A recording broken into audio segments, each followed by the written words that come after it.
ഇന്നിപ്പോൾ കോട്ടയത്ത് നിന്ന് വീണ്ടും വിദഗ്ധരായ ഡോക്ടർമാർ വരുന്നുണ്ട്. ഇന്നലെ വന്ന ടീം പറഞ്ഞത് ഇവിടെ ചെയ്തിരിക്കുന്ന കാര്യങ്ങൾ തുടരാനാണ് പറഞ്ഞത്. അപ്പോൾ ഇന്ന് പുതിയ ടീം വരുന്നതോടുകൂടി, ഡോക്ടേഴ്സ് വരുന്നതോടുകൂടി ഇന്നത്തെ അവസ്ഥയെപ്പറ്റി ഒരു അന്തിമമായ ധാരണ ഉണ്ടാക്കാൻ കഴിയും. ഇപ്പോഴത്തെ അവസ്ഥ ഇന്നലത്തെ സ്ഥിതി കണ്ടിന്യൂ ചെയ്യുന്നപ്പോൾ ഞാൻ മനസ്സിലാക്കി. ഹോസ്പിറ്റലിൽ നിന്ന് അവർ പറഞ്ഞത് അത് കണ്ടിന്യൂ ചെയ്യുന്നു. പക്ഷേ നാളെ വെന്റിലേറ്ററിൽ നിന്ന് മാറ്റാൻ കഴിയുമോ ഇല്ലയോ എന്നുള്ള കാര്യം അവർ പരിശോധിക്കുന്നുണ്ട്.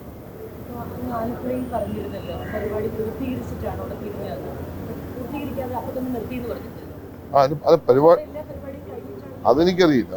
ഞങ്ങളപ്പം തന്നെ ഹൈബീഡിന് ഞാൻ അപ്പം തന്നെ പോയി. ഞങ്ങൾ തിരികൊളുത്തി അപ്പം തന്നെ ഞങ്ങൾ പോയി. കാരണം ഈ തുടങ്ങുമ്പോഴാണല്ലോ ഈ സംഭവം നടക്കുന്നത്. അത് കഴിഞ്ഞ് ഒരു 3-4 മിനിറ്റ് നമ്മളവിടെ നിന്ന് കാണും. അതിനുശേഷം പരിപാടി ഇല്ലെന്ന് പത്രത്തിലായ വായിച്ചത്. സംഘാടനത്തിലെ പിഴവല്ല, ഈ ബാരിക്കേഡ് സുരക്ഷിതമായ ഒരു സംവിധാനം ഒരുക്കേണ്ട കാര്യത്തിൽ വീഴ്ച വന്നു. കാരണം ഈ VIP കളെല്ലാം വന്നിരിക്കുന്ന ഒരു സ്ഥലത്ത് നല്ലതുപോലെ സെക്യൂരിറ്റി മെഷേഴ്സ് ക്ലിയർ ആക്കണമായിരുന്നു. അത് ഉണ്ടായിരുന്നെങ്കിൽ ഇത് സംഭവിക്കില്ല. അതാണ് ഞാൻ പറഞ്ഞത്. സംഘാടനവും പരിപാടിയും വളരെ മെച്ചപ്പെട്ടതിനാണ് നടന്നത്. അതിനകത്തൊന്നും നമുക്ക് കുറ്റം പറയാൻ കഴിയില്ല. മാഡം കയറി വരുന്നു, ചിരിക്കുന്നു, അവിടെ ഇരിക്കുന്നു. അപ്പം ഞാൻ കാണുന്നു, നമ്മളെൻ്റെ ഈ പരിപാടി കണ്ടുകൊണ്ടിരിക്കും. തിരിച്ച് ഇങ്ങോട്ട് തിരിഞ്ഞ് എഴുന്നേറ്റിട്ട് നമ്മളെ കാണുന്നു, ചിരിക്കുന്നു, തൊഴുന്നു. എല്ലാ സെക്കൻഡുകൾക്കകം താഴെ വീഴുകയും ചെയ്യും. അപ്പോൾ അവിടെ അന്നേരം നിന്ന് ഈ സ്റ്റാൻഡ് എന്ന് പറയുന്നത് ആ സ്റ്റാൻഡോടൊപ്പം അറിയുകയാണ്. അപ്പം എനിക്ക് തോന്നുന്നത് MLA അത് നല്ലൊരു ബാരിക്കേഡാണെന്നുള്ള ധാരണയും അതേ പിടിക്കുമ്പോൾ പെട്ടെന്ന് അതങ്ങ് മറിയുന്നു. അറിയപ്പോൾ അതിൻ്റെ ഒരു ഫോഴ്സ് കൂടെ കാണും. നേരതായിട്ട് പോയി അല്ല, ബാരിക്കേഡ് വെക്കാത്തത് പറഞ്ഞല്ലോ. അതാണല്ലോ പോലീസ് അന്വേഷിക്കുന്നത്. ബാരിക്കേഡ് വെക്കണമായിരുന്നു. സ്റ്റേജിന് കുഴപ്പമുണ്ടോയെന്ന് പിന്നീട് നമ്മൾ നോക്കി.